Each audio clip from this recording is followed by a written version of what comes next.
Hello guys, ಎಲ್ರಿಗೂ ನಮಸ್ಕಾರ. Welcome to my YouTube channel. ನಾನು ನಿಮ್ಮ ಪ್ರೀತಿಯ ವೆಂಕಿ ರೇಖಾಗೌಡ. ಸೊ ಇವತ್ತು ಶ್ರೀ ಭೂಮಿ ಸಿದ್ದೇಶ್ವರ ಬಸಪ್ಪನವರು ಬೆಂಗಳೂರಿಗೆ ಭಕ್ತರ ಮನೆಯ ಗೃಹ ಪ್ರವೇಶಕ್ಕೆ ಆಗಮಿಸಿದ್ದಾರೆ. ಬನ್ನಿ ಗೃಹ ಪ್ರವೇಶವನ್ನು ಯಾವ ರೀತಿ ಮಾಡಿದ್ರು ಅಂತ ಒಮ್ಮೆ ನೋಡ್ಕೊಂಬರೋಣ.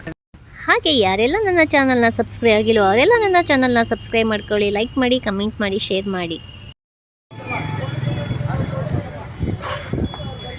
ಭುಜದ ಮೇಲಿಂದ ಹಾಕಿ ಅಂಕಲ್, ಭುಜಕ್ಕೆ ಹಾಕಿ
ಏನ್ ನೈಸಿದ ಬಿಡೋಣ. ಇದೇನು ಅವೇ ಜಾರ್ತವ, ಅವು ಜಾರ್ತವ, ಅವು ಬೇಕು ಮೇನ್ ಚೂರು ಅಣೆಗಟ್ಟಿ.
ಸಾಕು, ಜಾಸ್ತಿ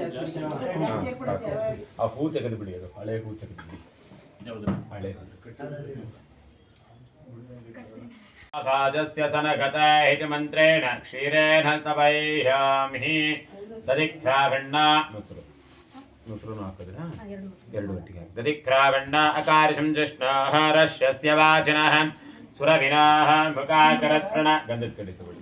ಆಯುಗಂ ಶ್ರೀತಾರಿಷತ ದದ್ಯಾಹ ಸ್ತವೈಹ್ಯಾಮಿ ಮಾಲೆ ಮೇಲೆ ಕೊಡಲಾಗ್ತದೆ. ದೇವಾನಾಂ ಧೂಪಾಯಂ ಪ್ರತಿಗೃಹ್ಯತಾಂ सधोपं महाग्रवैयामि धूपानन्तरैकमाराधनार्थे ಹಾಗೆ ಇರಲಿ ಅರ್ಚನೆ ಮಾಡ್ಕೊಳ್ಳಿ ಒಂದೇ ಹೂವನ್ನ ಅವರ ಪಾದಕ್ಕೆ ಹಾಕ್ತಾ ಓಂ ಶ್ರೀ ಕೃಷ್ಣ ಪಾರಿಜಾತಾಯೇ ನಮಃ ಓಂ ಕೃಷ್ಣ ಪ್ರಿಯಾಯೇ ನಮಃ ಓಂ ಕೃಷ್ಣ ರೂಪಾಯೇ ನಮಃ ಕೃಷ್ಣ ಪ್ರೇಮವರ್ಧಿನ್ಯೇ ನಮಃ ಕಮನೀಯಾಯೇ ನಮಃ ಕಲ್ಯಾಣ್ಯೇ ನಮಃ ಕಲ್ಯವಂದಿತಾಯೇ ನಮಃ ಕಲ್ಪವೃಕ್ಷ ಸ್ವರೂಪಾಯೇ ನಮಃ ದಿವ್ಯ ಕಲ್ಪಸಮಲಕೃತಾಯೇ ನಮಃ ಕ್ಷೀರಾರ್ಣವ ಸಂಭೂತಾಯೇ ನಮಃ ಕ್ಷೀರದಾಯೇ ನಮಃ ಕ್ಷೀರರೂಪಿಣ್ಯೇ ನಮಃ नन्दादिगोपविनदाये नमः नन्दिन्ये नमः नन्दनप्रदाये नमः ब्रह्मादिदेवाविनदाये नमः ब्रह्मानन्दविदायिन्ये नमः सर्वधर्मस्वरूपिण्ये नमः सर्वभूतवनादाये नमः सर्वदाये नमः सर्वामोददाये नमः मङ्गलः साज्जनीराञ्जन् सन्दर्शयामि नमस्करोमि दीपदारतिಯನ್ನು ಮಾಡಿಬಿಡಿ ಆರತಿ ತಗೊಂಡು ನಮಸ್ಕಾರ ಮಾಡ್ಕೊಳ್ಳಿ ಆರತಿ ತಗೊಂಡು ನಮಸ್ಕಾರ ಮಾಡ್ಕೊಳ್ಳಿ ನೀವು ನಮಸ್ಕಾರ ಮಾಡ್ಕೊಳ್ಳಿ ಆ ಕಡೆ ಎಲ್ಲರಿಗೂ ಕೊಡಿ ಆ ಹೂವನ್ನು ತಗೊಳ್ಳಿ ಸ್ವಲ್ಪ ಕಣ್ಣಿಗೆ ಹೊತ್ಕೊಂಡು ತಲೆಗೆ ಮುಟ್ಕೊಳ್ಳಿ ಉಳಿದವರು ಸ್ವಲ್ಪ ಸ್ವಲ್ಪ ಹೂವನ್ನು ಎತ್ತಿ ಕೊಡಿ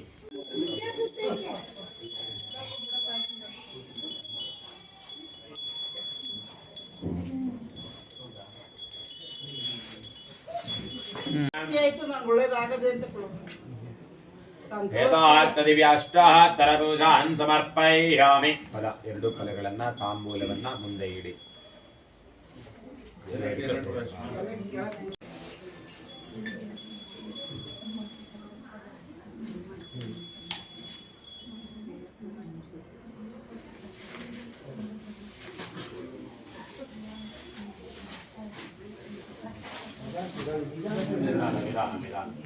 ನಡೆದಾಡುವ ದೇವರು ಕಣ್ಣಿಗೆ ಕಾಣುವ ಭಗವಂತ ಶ್ರೀ ಭೂಮಿ ಸಿದ್ದೇಶ್ವರ ಬಸಪ್ಪನವರು ಬಲಗಾಲಿಟ್ಟು ಮನೆಯ ಗೃಹ ಪ್ರವೇಶವನ್ನು ಮಾಡಿರೋ ವಿಡಿಯೋ ನೋಡಿದ್ರಿ ಅಲ್ವಾ. ಸೊ ಆ ಭಕ್ತರ ಮನೆ ಯಾವಾಗಲೂ ಸಕಲ ಐಶ್ವರ್ಯಗಳಿಂದ ತುಂಬಿರಲಿ ಅಂತ ಕೇಳ್ತಾ, ಎಲ್ರಿಗೂ ಕೂಡ ಒಳ್ಳೇದು ಮಾಡಲಿ ಅಂತ ಕೇಳ್ತಾ, ಸೊ ಈ ವಿಡಿಯೋ ನಿಮಗೆ ಇಷ್ಟ ಆಗಿದೆ ಅಂತ ಭಾವಿಸ್ತಾ ಮುಂದಿನ ವಿಡಿಯೋದೊಂದಿಗೆ ನಾನು ಬರ್ತೀನಿ. ಅಲ್ಲಿವರೆಗೂ ಟೇಕ್ ಕೇರ್, ಬಾಯ್ ಬಾಯ್.